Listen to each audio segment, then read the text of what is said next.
Ja, Kruzifix, Franz, kannst du überhaupt nicht zusammenreißen? Vielleicht nicht immer ganz. Ja, Kruzifix, und wann bist du gestern wieder heimgekommen? 5. Aber das kann ja gar nicht sein, der Hubert hat gesagt, du warst schon beim Schniedelwirt drin gehockt.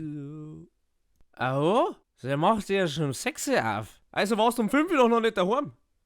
Aber 100 Pro. Ja, das macht aber dann irgendwie trotzdem Doch, keinen Sinn. lass es mich mal verzeihen. Ich muss speien. Ach so, ja, freilich, ja, dann weiß ich ja jetzt voll Bescheid. Na, du gibst dir jetzt keinen Finger. Franz, ist alles okay jetzt? Hey? Na, du speifst mir jetzt nicht ins Auto. Was ein anderer hätte das Stange gerade hergespielt. Ja, so, und die 4 Speiblachern vor der Haustür warst nicht du, oder? Warte mal.